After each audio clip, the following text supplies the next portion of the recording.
जय Shri Krishna, Radhe Govind. Welcome back to Kanhamrit. तो एक क्वेश्चन जो बहुत कॉमनली और बहुत ज्यादा फ्रिक्वेंटली पूछा जा रहा है वो ये है कि क्या हमें निर्वस्त्र होकर नहाना चाहिए, क्या बिना कपड़ों के नहाना सही है। तो देखिए, सबसे पहले तो हम इस वीडियो में आज ये जानने वाले हैं कि शास्त्र क्या आज्ञा करते हैं, हमारे ग्रंथों में और हमारे शास्त्र में इस विषय में क्या लिखा है। क्योंकि हिंदू धर्म एक ऐसा धर्म है जिसमें हर क्रिया के लिए कुछ न कुछ नियम अवश्य ही ग्रंथों में बताए गए हैं, जिनका हमें पालन भी अवश्य ही करना चाहिए। जब हम इन नियमों का पालन करते हैं, उस हिसाब से अपने जीवन को चलाते हैं, तभी जाके हमें संपूर्णतः अपने द्वारा किए गए कर्मों के फल की प्राप्ति होती है।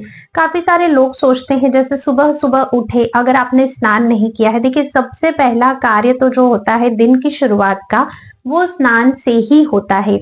बहुत सारे लोग सोचते हैं अगर सुबह सुबह कोई मांगने आ जाता है या वो कोई शुभ कार्य कर देते हैं, गाय कुत्ते किसी को भी कुछ भी खिला देते तो बहुत ज्यादा खुश होते हैं कि आज हमने थोड़ा सा दान कर दिया, आज हमने कुछ पुण्य कमा लिया। लेकिन अगर आपने स्नान ही नहीं किया है, और वो भी अगर आपने सही तरीके से स्नान नहीं किया है, तो फिर आपका ये सारी चीजें करने का कोई महत्व नहीं होता। क्योंकि जो सबसे पहला कार्य है वो आपका स्नान से ही शुरू होता है। आज इस वीडियो में जानेंगे कि निर्वस्त्र होकर स्नान करना चाहिए या नहीं करना चाहिए। अगर नहीं करना चाहिए तो क्यों नहीं करना चाहिए, क्या इससे पितृ दोष लगता है, क्या इससे पितृ नाराज होते हैं, क्या ऐसी गलती है जो हम अब तक कर रहे हैं जिसका हमें आगे ध्यान रखना है। और इस विषय में पूरा डिटेल में आपको जानकारी मिलने वाली है। तो अगर आपके मन में भी ये क्वेश्चन है तो वीडियो को एंड तक अवश्य ही देखिएगा। वीडियो शुरू करने से पहले अगर आपने चैनल पर पहली बार विजिट किया है तो चैनल को सब्सक्राइब करके बेल आइकन जरूर प्रेस कर लीजिए, ताकि आने वाले सभी न्यू वीडियोस के नोटिफिकेशंस आपको मिलते रहें। चलिए वीडियो को शुरू करते हैं। देखिए, वीडियो शुरू करने से पहले सबसे पहले मैं आपको एक छोटी सी कथा सुनाती हूँ, जो कि द्वापर युग से जुड़ी हुई है। शायद आप में से कई सारे लोग ये बात जानते भी होंगे, जो कि भगवान श्री कृष्ण से जुड़ी हुई है।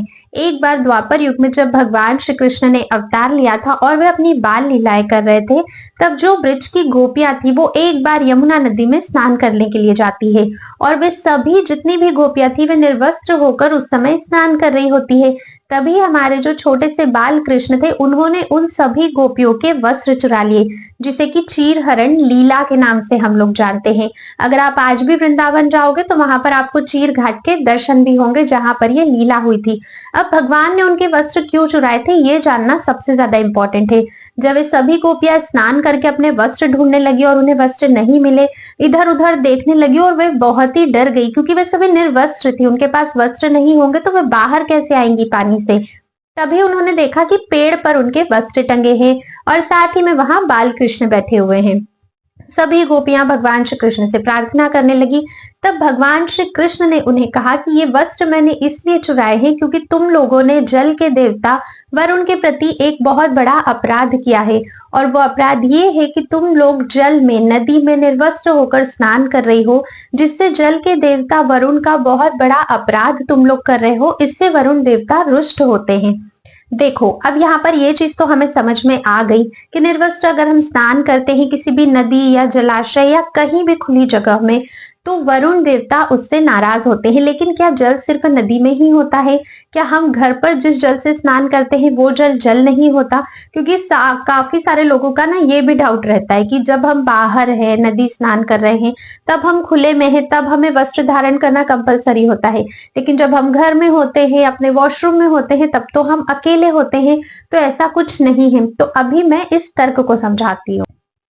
देखिए, स्वयं परम पिता परमेश्वर भगवान श्री कृष्ण के गोपियों को दिए गए इस उपदेश से इतना तो हमें समझ आ गया है कि हमें निर्वस्त्र होकर स्नान नहीं करना चाहिए।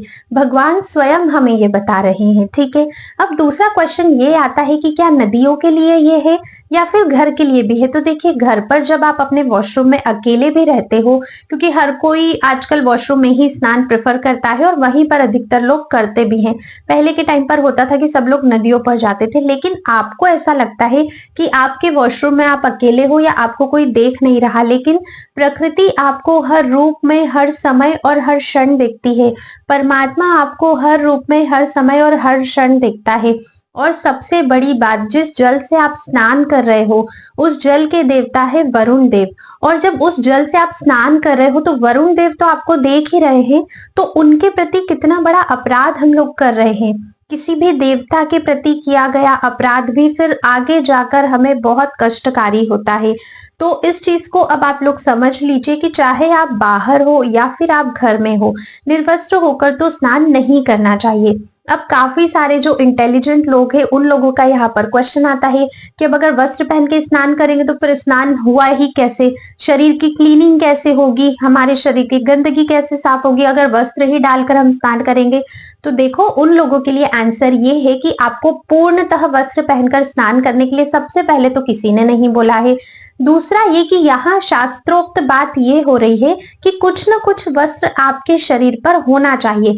आप चाहे तो एक छोटा सा पतला सा कपड़ा रख सकते हो, ठीक है। और बहुत ज्यादा अगर डीप में ओपनली में बताऊं तो आप ऐसा भी कर सकते हो कि पहले उसको ऊपर की साइड आपने रख लिया, आराम से आपने अच्छे से नीचे स्नान कर लिया, जितना भी आपका जो बॉडी का पार्ट है जो ओपन है, जो विदाउट क्लॉथ है, उसमें आपने स्नान कर लिया। फिर जो आपका क्लॉथ है आप उसे नीचे खसका सकते हो, फिर आप ऊपर से अच्छे से स्नान कर सकते हो। क्योंकि अगर आप ऐसा नहीं करते हो, अगर आप मॉडर्नाइजेशन की तरफ जा रहे हो, आप किसी और कल्चर की तरफ जा रहे हो, ऐसा नहीं करते हो, तो इसमें किसी का भी नुकसान नहीं है। जो भी नुकसान होगा वो आपका स्वयं का ही होने वाला है। तो ये बहुत छोटी सी बात है, एक बहुत पतला सा कपड़ा आप ले सकते हो, छोटा कपड़ा ले सकते हो, पर कुछ ना कुछ शरीर पर अवश्य ही होना चाहिए। और ये मैं नहीं कहती हूँ, ये हमारे ग्रंथ, हमारे शास्त्र और स्वयं भगवान श्री कृष्ण कहते हैं। अगर आपको बिलीव नहीं है तो आप श्रीमद् भागवत महापुराण उठाकर उसमें ये जो चीरहरण वाली लीला है वो आप चेक कर सकते हो। दूसरा क्वेश्चन अब यहाँ पर आता है कि अगर मान लीजिए कि हमारे पितृ हैं, क्योंकि ऐसा भी कहा जाता है काफी सारी जगह पर कि जो पितृ है वो भी नाराज होते हैं। तो देखो ये भी एक समझने वाला पॉइंट है कि पितृ क्यों नाराज होंगे अगर आप निर्वस्त्र स्नान करोगे, क्योंकि गरुड़ पुराण के अनुसार पितृ जो होते हैं वो उस जल को ग्रहण करते हैं जो स्नान के बाद हमारे द्वारा पहने हुए वस्त्र से टपकता है।